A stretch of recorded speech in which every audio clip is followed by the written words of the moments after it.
Hi, Sylvia. I'm here with Sylvia Day at the Penguin's offices with the overlooking beautiful London. Yeah. And to talk about the launch of the latest novel in the Crossfire series by Sylvia Day, The One With You. Yeah. Right? And just generally about, if we talk about your series, where do you get the inspiration for your novels? I mean, it feels sometimes a bit autobiographical, but I don't know. I mean, it's difficult to sort of... No, definitely not autobiographical. Ah, okay. Yeah, definitely not. Although, every writer takes little bits and pieces of people that they meet and places they've been, experiences they've had, and puts a little bit of all of those things into a book, which makes it feel real, which is, of course, your goal is for readers to get lost in this story. But, 13 years into my career, I've written many love stories. I can't say that, that they're all mine, but... And do you have like friends who tell you all these stories and then somehow you incorporate it in your own novels? Or where do you find your day-to-day inspiration for these fantastic stories? Writers get inspiration from anything, from a poster on the side of a bus, a movie that they've watched, a book that they've read. Oftentimes, if I'm sitting in an airport and I'll look and I'll see a gentleman standing somewhere, he's on the phone, and from his body language I try to picture what the conversation is that he's having. Or you'll see a couple walking together. Are they fighting?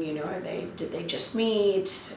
They've been married for years, and your imagination kind of runs with it and invents a story that goes around those things. So writers find inspiration in everyday life. Wonderful.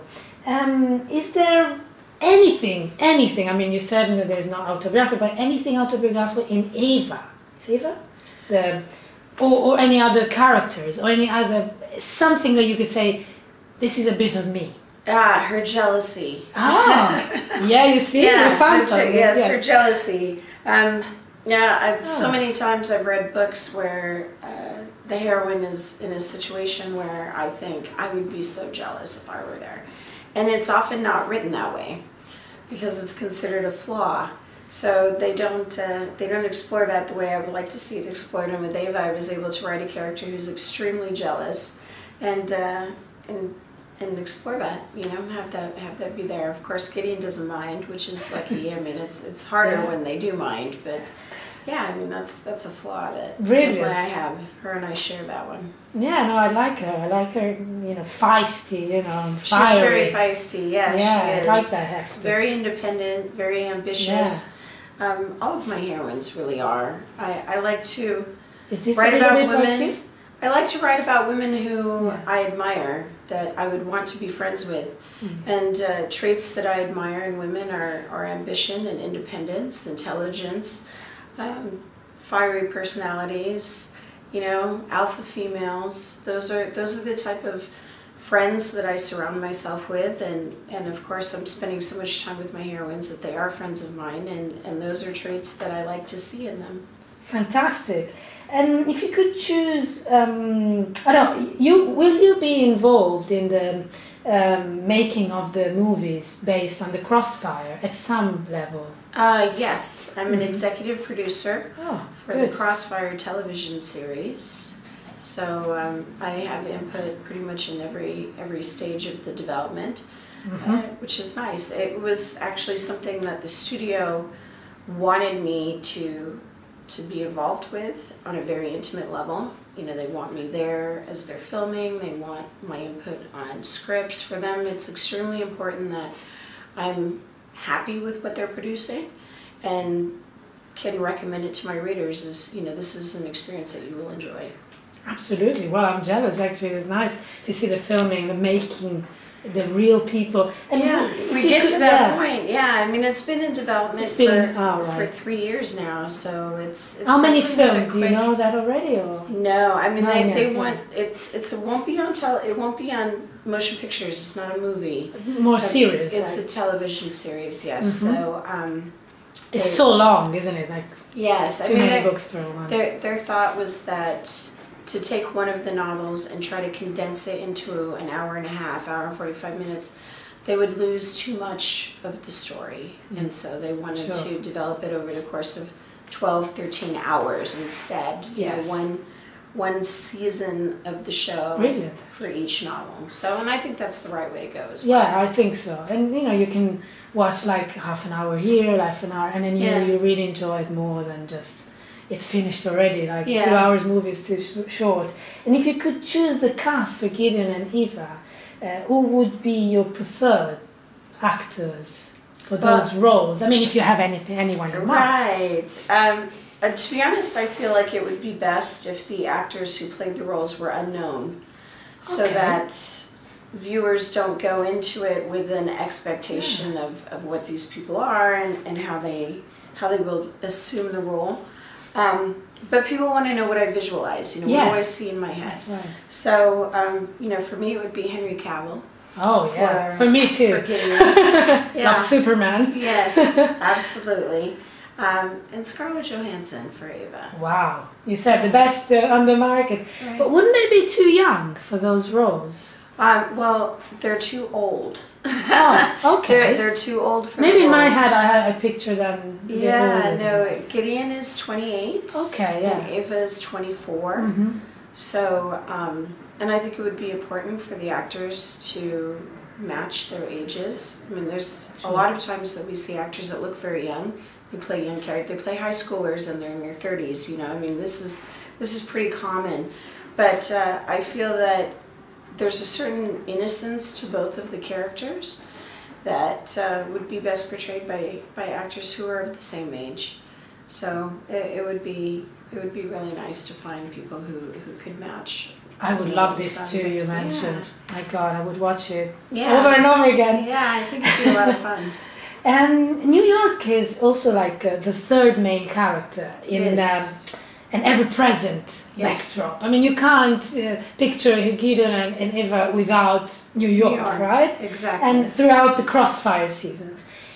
Would London inspire you for like future novel?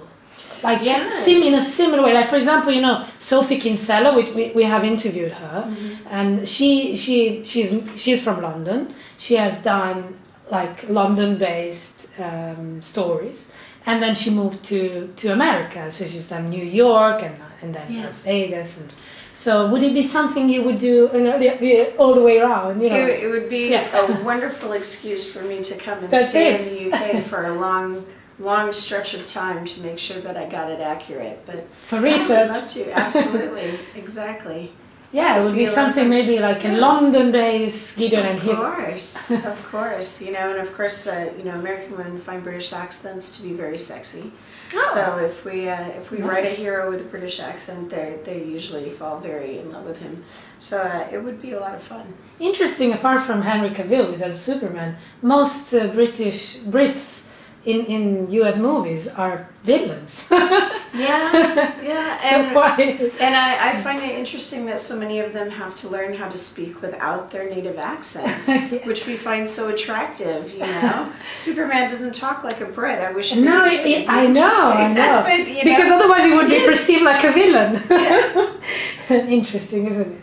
I've asked some friends, and they said, British friends, and they said that basically the reason for that is because the Brits are very clever and the villains are clever. Well, and you want them to be dashing. Yeah. You know, I mean, you want a villain to have a little bit of, you know, finesse to them, and you can convey that very well with a British character. Absolutely. I have one last question, and would you consider your genre like chick lit, or how do you see it yourself? Because you know, labels are a bit strange. Yeah. We actually call it women's fiction. Oh, general women's fiction. Yeah, general women's fiction, which is actually a misnomer because we have 20% of the readers of the Crossfire series are men. So obviously it's not just women's fiction, but we call it that because it's very female-centric, and you know, of course, Eva is a powerful voice in the series, and we watch her you know, kind of grow and evolve. And it's very much starts out her story, and then about halfway through, it turns into Gideon's story. We start hearing his perspective. So, you know, it's hard to find the right term, you know, for it. I think they should probably come up with something aside from women's fiction, because it's fiction for everyone. But you know, there's a large male audience who can relate to reading about a strong, powerful woman. You know, it's probably the that kind of male audience that is 70% alpha male and 30% female. Like those 200% alpha male, I wouldn't bother. I think it would be too. This would be too, you know, for sensitive guys, the best men ever, right? Emma Gideon is like one of them. Sometimes, would you say, you know, at book signings we have wives that come in with their husbands, and you know, some of them are like, well, I read the book because I lost my wife for weeks. She was so busy reading your books, I didn't see her. She wasn't making dinner. I mean, nothing was happening. So I had to see, what is it that has you so absorbed, you know, and then they pick it up and read it, and then they fall in love with it. And then some of them just bought it on their own, you know.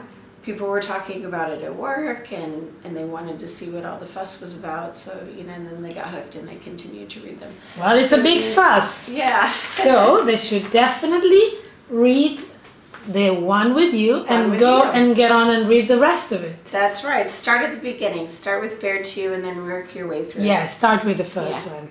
Thank you so much, Sylvia. Enjoy London, and hope to see you again, maybe for a London novel. Yeah, that would be awesome.